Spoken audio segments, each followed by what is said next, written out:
Hello, welcome to this new video series in which we're going to deconstruct Arturia's emulation of the Buchla Easel synthesizer, or more accurately, the Buchla electric music box. That's what it was originally called by its designer, Don Buchla, in I think 1965. But for whatever reason, it's commonly called the Buchla Easel. It's a fantastic thing, but really quirky. Talk about idiosyncratic. This synth very much charts its own course and uses some fundamental design philosophies in the way it makes sound that really set it apart from other synthesizers of its type. It's capable of generating some utterly beautiful sounds.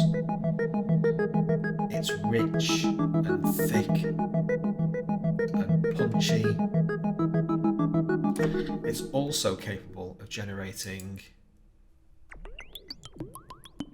modular mayhem, and in many cases with this thing, you take your hands off the synthesizer and it just carries on doing its thing. It is now going to wander away into modular heaven, producing this magnificent kind of stereo thing going on.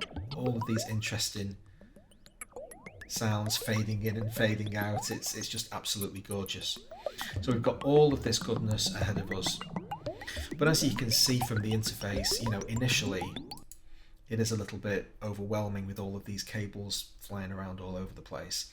And so we need to have just a general overview of how the synth is constructed before we start pulling it to pieces to figure out what each of the different components do.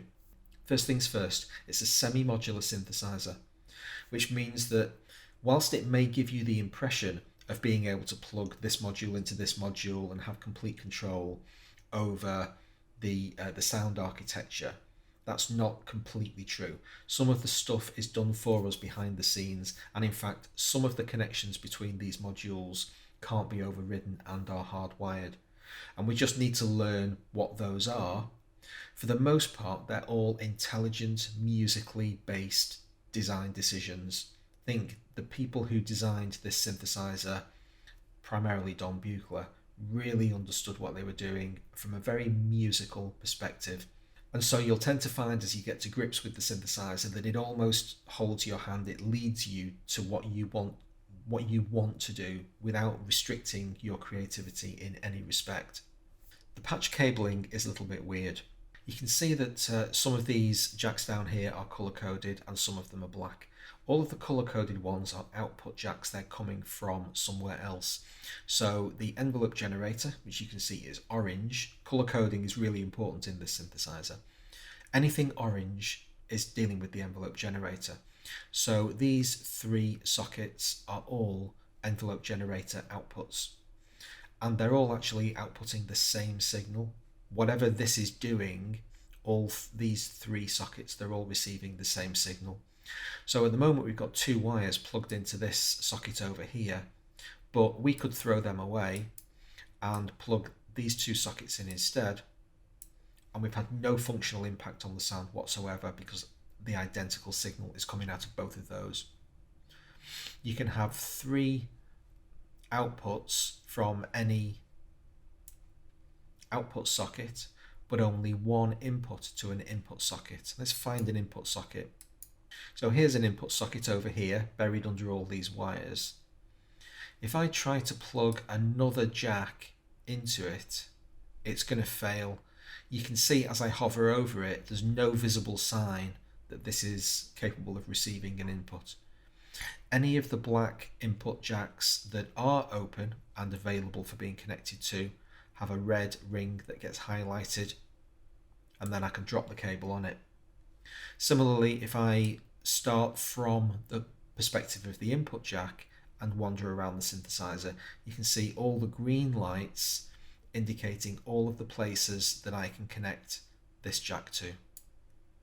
And there you can see I can stack outputs on top of each other perfectly happily, up to a total of 3. Another curious quirk of the Buchla Easel is that some of the sliders go low at the top, high at the bottom. So the envelope generator, for instance, has its smallest numbers at the top and its biggest numbers at the bottom, whereas other sliders have the smallest number at the bottom and the biggest number at the top. Shrug. It's just the way it is. once you get to grips with it, it's really not that complicated. I'm not altogether sure why they decided to do it that way, but it is what it is. Then you can see all of these flashing lights. These are indicating that a gate is open. So we'll learn to pay very close attention to these flashing lights because they do mean something. They are significant. They're not just pretty. In addition to the basic design of the synth faithfully reproduced from the original, we also have an advanced page with various functions and features, and we'll deal with each of those in turn as well. So if you're interested in deconstructing this beast and putting it back together module by module and figuring out what on earth's going on, then I hope you'll join me. If you hit subscribe and hit notifications, you'll be sure not to miss any of the episodes in the series. I hope to see you there. Thanks very much for watching.